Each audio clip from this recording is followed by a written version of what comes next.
After a long day of having people come and take my things yesterday, as you can see, there are no bookshelves behind me, as are there no bookshelves over there. There's also no couch in my living room and all kinds of stuff because I am in the midst of giving away all of my things for my new job that I'm starting. I can't remember if I said it in the video or not. I did on my blog, but I don't know how many people actually follow me on all of my... I'm a transmedia person. Transmedia means all the different media combined for an immersive experience that also occasionally is supposed to be experienced in real life, and only a few people get to have all of that. But anyways, someday, right?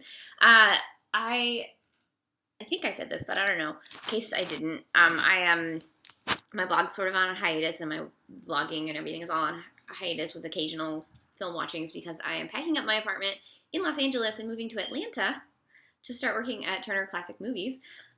Luckily, because I have all this free time in between my old job ending and this new job starting and all the packing, I have been having TCM on all the time to keep me company while I'm packing. So like on Saturday, I watched 7 hours of William Holden movies while getting stuff together, and that was amazing.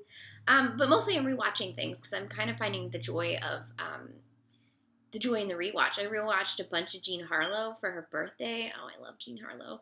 And it's been kind of wonderful. So yesterday I had a bunch of people coming all day, and so in between people coming, I watched Gentlemen Prefer Blondes, which is like one of my favorite movies, and I've seen it a million times in a million different ways, and it just makes me laugh every time. But then at night, TCM was showing a Doris Day Rock Hudson comedy that I had not seen before. I've only seen Pillow Talk, and I saw Pillow Talk towards the end of 2015, I think, or 2014, right before I stopped watching movies directed by men. Pillow Talk was one of the last ones I watched, also on TCM. So they showed their third one, so I still haven't seen Lover Come Back, which is the one in the middle. I'll get to it eventually. I'm sure TCM will show it. Send Me No Flowers is the one I watched. It's from 1964. It's their last pairing. It's an early film by Norman Jewison, who obviously later did Fiddler on the Roof and my favorite, Moonstruck. And I think the remake of... am I wrong? Did he do the remake of Sabrina? Oh, he also did... oh, wow, yeah, The Russians Are Coming, The Russians Are Coming. That's like, if you ever meet my dad, The Russians Are Coming, The Russians Are Coming was a really big film for my dad. No, he didn't do the remake of Sabrina. Who did the remake of Sabrina? I'm like gonna look this up just because now I feel like I thought it was him. So many Sabrinas, Jesus. This is completely unrelated. Sydney Pollack, okay, not even the same director at all. Okay, back to Send Me No Flowers. So, Send Me No Flowers stars Rock Hudson. So they're married in this one instead of Rock Hudson chasing Doris Day. And Tony Randall is their neighbor because Tony Randall's always in their movies together. Rock Hudson is a hypochondriac who always thinks he's dying, so he goes to the doctor and gets a checkup. He just has indigestion. But he overhears his doctor hearing back about an echocardiogram that he thinks is his, but it's not his. And then he only has a few weeks to live, and that the doctor's just not going to tell him because it's better that way. Which, any doctor who doesn't tell his patient that he might be dying is an asshole doctor, by the way. But, you know, that was 50 years ago, so maybe they did things differently then. I don't know. So he's going to spend he plans to spend the next 3 weeks helping find his wife a new husband that he approves of, because that's all that really matters. But actually, the action unfolds in the next couple of days, because the doctor is out of town fishing, so no one can check with him. At the country club, he and his wife, Doris Day, run into Clint Walker, which I think is hilarious casting, because the Clint Walker and Rock Hudson are two of the tallest, burliest, darkest haired men to ever grace the silver and or small screen.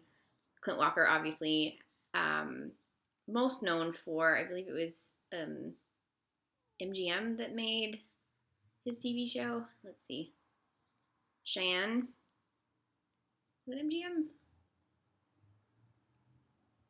Warner Brothers. Okay. I wasn't sure because it's released through Warner Archive, and they have both Warner Brothers and MGM properties. But so Warner Brothers, he was on Cheyenne for 108 episodes from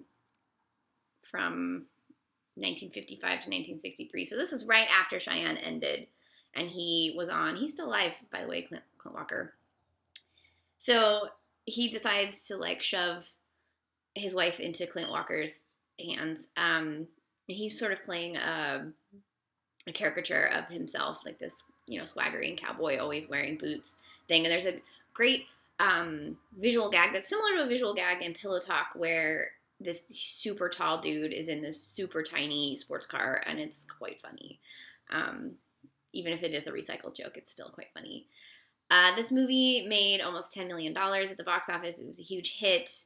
Lots of shenanigans happen. Obviously, he's not dying, so that's the main crux of the shenanigans, especially once everyone finds out that he's not dying. It also stars Paul Lynde, best known as the Center Square in Hollywood Squares, and the uncle from Bewitched. He's quite funny. So I think this film felt kind of more dated than Pillow Talk, even. Felt very 60s, and it also feels very like fantasy suburbs. Like this is the kind of movie that movies like American Beauty are trying to, or even Blue Velvet, are trying to show you, like this sort of fantasy happy life doesn't exist. And to an extent, I think the filmmakers at the time knew it didn't exist, and they knew they were making fantasies, but the later filmmakers were trying to say, like, that's irresponsible, and we shouldn't have these crazy suburban fantasies, because it just makes people more depressed, which I kind of agree. I'd rather watch, something that feels realistic, so that I'm not, like, doing FOMO, basically. I did just use that acronym. So that was Send Me No Flowers. It's from 1964. I watched it last night. I don't know if I finished that in the opening thing. I can't remember what I'm talking about anymore. And then I fell asleep immediately because I'm exhausted. So I'm looking forward to seeing Lover come back and completing my Rock Hudson, Doris Day trilogy. I love Rock Hudson a lot. He's one of my favorite actors. Like I've seen a lot of his films. From like the early Cirque all the way through. Let's see here. It's television. Let's see how many I've seen. A lot of Cirque. Okay. According to Wikipedia, I have seen 1,